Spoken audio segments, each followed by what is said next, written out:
சுவாமி இந்த சுவாசத்தை கவனிக்க சொல்ல இந்த தொண்டைக்குழியிலேருந்து தொப்புள் வரையும் கவனிக்கிறோம்ல சாமி. ஆமாம். அதை நான் சும்மா இருக்க சொல்ல கூட நாக்கு மடிக்காமல் கவனிக்கலாமா சாமி? கவனிக்கலாம்.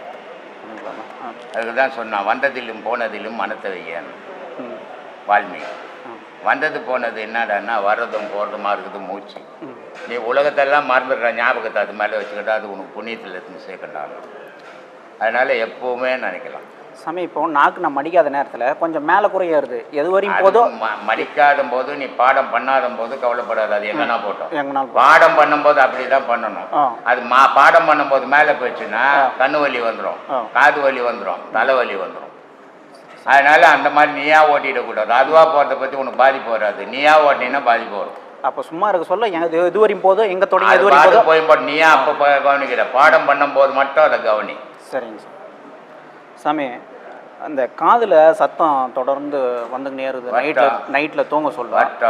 அது நீங்கள் ஏற்கனவே ஒரு இடத்துல சொல்லியிருந்தீங்க, நாதன மனத்தை அடக்கும்னு. அது தொடர்ந்து நம்ம ஃபர்ஸ்ட் உபதேசம் தான் கேட்டுக்கிறேன். அது ஒன்றும் நாத உபதேசங்கிறது இப்போ ஒரு சவுண்ட் தான் வரும், நாத உபதேசங்கிறது அப்போ 10 சவுண்டு வரும். சரிங்க சாமி. நீங்கள் இந்த எல்லாம் நிர்ணயிக்கப்பட்ட வாழ்க்கைன்னு நீங்கள் சொன்னோன்னே அந்த ஒரே ஒரு விஷயம் மட்டும் எனக்குள்ள பெரிய மாற்றத்தை ஏற்பட்டு எண்ணங்கள்லாம் பெரிய அளவுக்கு அந்த அந்த வார்த்தையே நிறைய எண்ணங்களை எனக்கு நிறுத்திட்டு அதனால பெரிய அளவுக்கு நன்மையாக இருக்குது சார். நல்லா இருக்கும் வாழ்க்கையில். ஒவ்வொருத்தரும் மனிதனுடைய வாழ்வு ஓஹோன்னு ஓடி ஓடி சம்பாதிக்கிறதும் இல்லை, அதே நேரத்தில் சம்பாதிச்சதை கண்டபடியாக போய் அழிக்கிறதும் இல்லை. மனதை அமைதியாக வச்சுக்கிறது தான் மனுஷனுடைய வாழ்வு. அந்த அமைதியாக வச்சுக்க விரும்புவதில்லை, தாரவாரம் பண்ணி அலங்கோலம் பண்ணி கெடுத்துட்றான். தெய்வ வழிபாடுன்றது மன அமைதியோடு இருக்கும்போது தான் தெரியும். மன ஆரவாரமாக இருக்கும்போது தெய்வ வழிபாடு தெரியாது. அது சும்மா மன சந்தோஷத்துக்கு செய்கிற விஷயங்கள். மனம் எப்போ அமைதி பெறுதோ அப்போ தான் தெய்வம் தெரியும். அதனால தான் சொன்னார், முத்து முகமடியோ முச்சந்தி வீதியிலே 10ஆம் இதழ்பரப்பி பஞ்சனையின் மேல் நிறுத்தி அத்தை அடக்கு நிலை யாருமில்லா வேலையிலே குத்து விளக்கேற்றி என் கண்ணம்மா கோலமிட்டு பாறேன். யாரும் இருக்கக்கூடாதுரா, அந்த நேரத்தில் மூச்சு அடைக்கி பாடுறா தெய்வத்தை, அதாண்டா தெய்வ வழிபாடு. கூட்டம் கூட்டிக்கின்னு மோனாச்சின்னு கும்மால் அடிக்கிறது தெய்வ வழிபாடில், அது ஒரு மன சந்தோஷத்துக்கு செய்கிற விஷயம்டான்ட்டான். இல்லை பொருள் இல்லாருக்கு இவ்வுலகம் இல்லை என்பதன் பொருள் திருவள்ளுவர் அருளோடு பொருளை சேர்ப்பது போல அவசியம் என்று தானே சொல்கிறார். அப்படி இருக்க பொருள் தேடும் போது மனம் எப்படி அடங்கும் சுவாமி?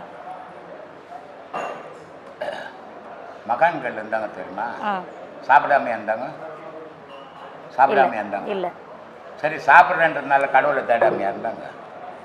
அது மாதிரி பொருள் தான் வாழ்க்கை நாக்கிக்க கூடாது. நீ ரெண்டுலேயும் இல்லறத்தில் வாழும்போது அருளும் வேணும், உனக்கு பொருளும் வேணும். அதுதான் திருவள்ளுவர் ரொம்ப அழகாக சொல்கிறாரு. இங்கே நான் பணமே தேடுறேன்னு வாழ்ந்தீங்கன்னா நீ கடவுள்கிட்ட போக முடியாது. அதே நேரத்தில் கடவுள் தான் ஓணுன்னு வாழ்ந்தீங்கன்னா இங்கே பொருள் சேர்க்க முடியாது. அதனால் 24 மணி நேரம் யாராவது ஒரு ஆள் வேலை செய்கிற உண்டா? இல்லை. ஆனால் 5 மணி நேரம் உட்காந்துக்கிறான் டிவியில்.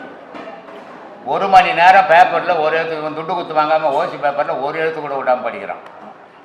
ஆனால் உனக்காகவும் கடவுளுக்காகவும் 1 மணி நேரம் உட்காரக்கூடாதா? உட்கார முடியல. இதை தான் சொல்கிறாரு, நீ உலக வாழ்க்கையில் வாழ்ப்பா, இது உன் குடும்பத்துக்கு சாப்பாட்டுக்கு வழி போகணும், அதனால் பொருள் தேடு. ஆனால் இது மட்டும் வாழ்க்கையை நினச்சிக்காத, இறைவனாண்ட நீ போய் சேரணும், அதனால் அருளையும் தேடு. அருளை தேடினா உனக்குள்ள இறைவனையும் தேடுன்னு திருவள்ளுவர் சொல்கிறாருமா, இல்லையா?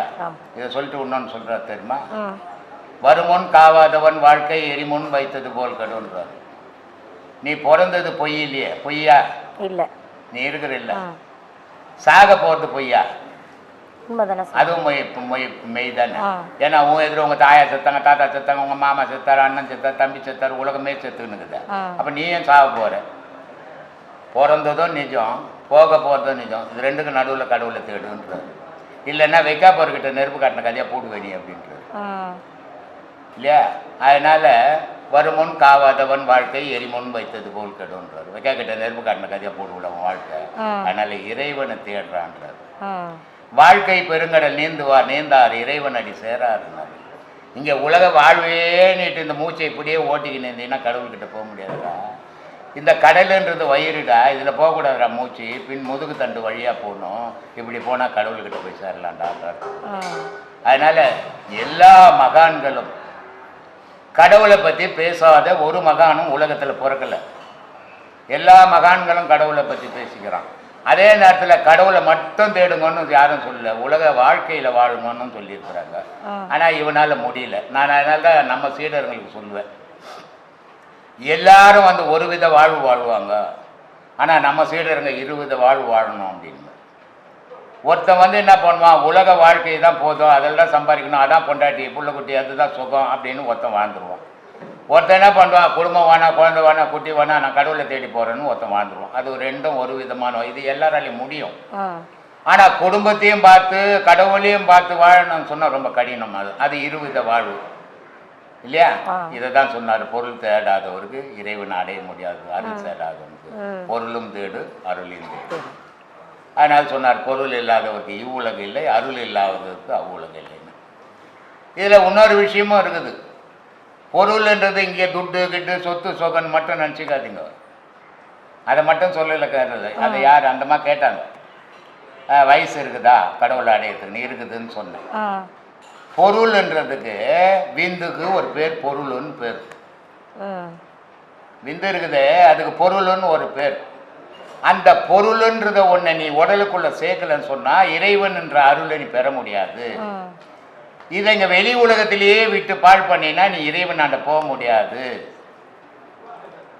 அதனால பொருள் சேர் அப்படின்னாரு. பொருள்னா இவன் என்ன நினச்சிக்கினா உலகத்தில் இருக்கிற சொத்து சொகன்னா வள்ளுவர் சொன்னார். நான் வள்ளுவரே பிச்சை தந்தார். அவர் யாருக்கு சொத்தை பற்றி பேச போறாரு? நம்ம நன்மைக்கு சொன்னார் அவர், நமக்கு புரியல அது இல்லையா? இதெல்லாம் சொல்லிட்டு சொல்றாரு. இப்படி ஆனால் நீ எப்படி இருப்பேன்னா, மலர் மிசை ஏகினால் மானடி சேர்ந்தால் நிலை மிசை ஏகினால் நீடு வாழ்வாடுறான். இறைவன் வந்து உன் இதயத்தில் உட்காந்துட்டான்னா உன் புகழ் மரியாதை காலகாலத்துக்கு வாழண்டாது. இறைவன் உட்கார்ற மாதிரி நீ நடந்துக்கிடானா இல்லையா? எல்லாரும் சொல்லிக்கிறார் வள்ளுவர். சொன்னார், எவனும் கடைபிடிக்க முடியலையே, என்ன பண்ணுறது? ஒவ்வொரு மேடையிலையும் ஒவ்வொரு இடத்துலையும் திருக்குறளை பேசாத அரசியல்வாதியே கிடையாது இல்லை? எல்லாரும் பேசுகிறான், ஆனால் நடந்துக்க முடியலையா? அதனால மகான்கள் சொன்னது கொஞ்சம் கடுமையாக தான் இருக்கும், ஆனால் அதுதான் அதுக்கு வழி. ஆனால் நான் மனுஷன், எனக்கு கடுமையாக இருக்க அந்த சொல்லிட்டு போட்டாருங்க நீனா, நீ மண்ணோட மண்ணா இங்கே தான் போகணும், அங்கே போகவே முடியாது. இகப்பரம்னு ரெண்டு இருக்குது. இகத்தில் இல்லற வாழ்வு வாழலாம், பரத்தில் இறைவனுடைய வாழ்வு வாழலாம். பரப்பயணங்கள் பண்ண தெரிஞ்சுக்கணும், தெரிஞ்சுக்கினால் இறைவனோட வாழலாம். பரப்பரம் பயணம் பண்ண தெரிஞ்சிக்கலன்னா இகத்தோட பொண்டாட்டி புள்ளுக்குட்டி ஒவ்வொரு பிறப்புலையும் இதோடவே வாழ்ந்து சாவ. உனக்கு எதோ வேணுமோ அதை நீ முடிவு பண்ணிக்கணும். சொல்லுமா. இப்போது எனக்கு மனசு கஷ்டமாக இருக்குது, துக்கமாக இருக்குது அப்படின்லாம் சொல்கிறோம் இல்லைங்களா? அது வந்து இதய சம்மந்தப்பட்டதுங்களா இல்லை மூளையை சம்மந்தப்பட்டதுமா? இதய சம்மந்தப்பட்டது நோய். அது ரத்தத்தை ஜாஸ்தியாகும், ரத்தமே போகாது, குறைச்சிடும், டப்புன்னு அடிச்சிக்கும், துபாய் போயிடுவோம். இதெல்லாம் இதய சம்மந்தப்பட்டது. இதெல்லாம் மூளை சம்மந்தப்பட்டது. மனசு கஷ்டமாகுது, சந்தோஷமாகுது. இதெல்லாம் மனுஷன் என்ன பிறந்துட்டா சந்தோஷமும் துக்கமும் இணைஞ்சிட்டான். நீ பிறக்கும் போதே என்ன பண்ண? அம்மா வயசுலேருந்து வரும்போது சும்மா வந்த, ஓன்னு கத்திக்கின்னு தானே மண்ணுக்கு வந்த. அப்போவே துக்கத்தில் தான் வந்த. உன்னை பெற்றெடுக்கும் போது அம்மா வலி தாங்க முடியாது, அந்த அம்மா ஓன்னு கத்தி தானே வந்தாங்க. அப்போ துக்கத்தில் தான் வந்தோம். பிறந்த உடனே என்ன பண்ணாங்க? அவ்வளோ அழுது அம்மா வந்து எடுத்து குழந்தை வச்சுன்னு சிரிக்கிறாங்க. சந்தோஷம் வந்துச்சுல? அப்போ நீ அம்மா அப்பா சிரிக்கிற. சந்தோஷமும் துக்கமும் நிறைஞ்சத்தம்மா உலக வாழ்வு. துக்கத்தோடு வாழ்ந்தவனும் உலகத்தில் ஒருத்தன் கூட கிடையாது, சந்தோஷமோட வாழ்ந்தவன் ஒருத்தனும் கூட கிடையாதுமா.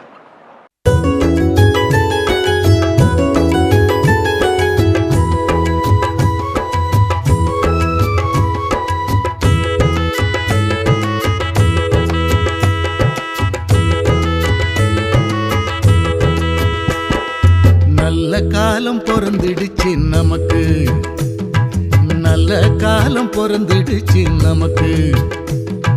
பிரம்மஸ்ரீயாம் நித்யானந்த பெருமானின் ஆசியாலே, பிரம்மஸ்ரீயாம் நித்யானந்த பெருமானின் ஆசியாலே நல்ல காலம் பொறந்துடுச்சு நமக்கு, நல்ல காலம் பொறந்துடுச்சு நமக்கு.